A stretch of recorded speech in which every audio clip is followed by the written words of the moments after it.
ஒரு சிறிய கிராமத்தில் அருண் என்று ஒரு பையன் இருந்தான். அவன் புத்தகங்களை படிப்பதையும் இரவு வானத்தை கண்டு கனவு காண்பதையும் மிகவும் விரும்பினான்.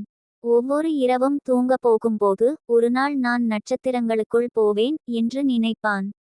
அதுதான் அவனின் பேராசை. அதே இரவு திடீரென ஜன்னல் அருகே ஒரு மெலிதான ஒலி கேட்டது. இம் இம் இம் என்று மெல்ல ஓரொலி.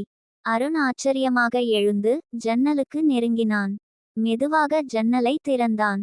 ஜன்னல் வெளியே ஒரு பொன்னிற ஒளி பளபளத்தது. அந்த ஒளிக்குள் இருந்து ஒரு சிறிய வானக்குட்டி வந்தாள். அவள் பெயர் மின்னி. அவள் ஒளி இறகுகளைப் போல பிரகாசித்து கொண்டிருந்தாள். மின்னி மெதுவாக சொன்னாள், அருண், நீ வானத்தை பற்றி எப்போதும் கனவு காண்றே. இன்று அந்த கனவு நிஜமாகும். என்னோடு வா. அருண் திகைத்தான். நான் நிஜமாகவே வானத்துக்கு போகலாமா என்று கேட்டான். மின்னி சிரித்தாள். அவள் அருணின் கையை பிடித்தாள். அடுத்த நொடியில் இருவரும் தரையில் இருந்து மெதுவாக உயரத் தொடங்கினர். அருணின் வீடு, கிராமம், மரங்கள் எல்லாம் கீழே சிறிய பொம்மைகள் போல தெரிந்தன. மின்னி மெதுவாகச் சொன்னாள், இது தொடக்கம் தான் அருண், இன்னும் பல அற்புதங்கள் முன்னாடி இருக்கு. நட்சத்திரங்களுக்குள் பறக்கும் போது ஒவ்வொரு நட்சத்திரமும் அசைந்தாடும் பட்டாசு போல மினுங்கியது. ஒரு நட்சத்திரக் குழு அவர்களுக்காக பாதையை உருவாக்கியது. சிறிது நேரத்தில் அவர்கள் ஒரு பெரிய மேக அரண்மனைக்கு சென்றார்கள். அரண்மனை கதவுகள் தானாகவே திறந்தன. அங்கிருந்தார் நட்சத்திர காவலர். நீல நிற ஆடையில் தங்க கம்பத்தை பிடித்தபடி. அவரின் குரல் ஆழமானதும் மென்மையானதும். அவர் அருணை பார்த்து சொன்னார், அருண், மனிதர்கள் எல்லாருக்கும் கனவுகள் இருக்கின்றன. ஆனா உன் கனவு வானத்தையே தொட்டது. அதனால்தான் நீ இங்கே வர அனுமதி கிடைத்தது. அருண் பெருமையுடன் நின்றான். காவலர் அவனை ஒரு பெரிய ஜன்னலின் அருகே அழைத்துச் சென்றார். அருண் கீழே பார்த்தான்.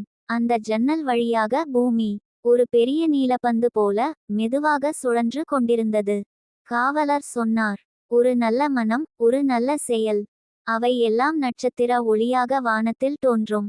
ஒரு குழந்தை யாருக்காவது உதவினால், ஒரு பெரியவர் எதையும் சுயநலமில்லாமல் செய்தால், அவை இப்படி ஒளியாக மின்னும். அருண் ஆச்சரியமாக கேட்டான், அப்படின்னா நான் ஒரு நட்சத்திரத்தை உருவாக்கலாமா?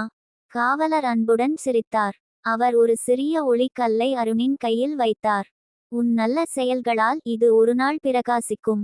அது உன் சொந்த நட்சத்திரம். அந்த நேரத்தில் மின்னி சொன்னாள், அருண், காலையா ஆயிடும். நீ வீட்டுக்கு திரும்பணும். அருண் சற்றே வருந்தினான்.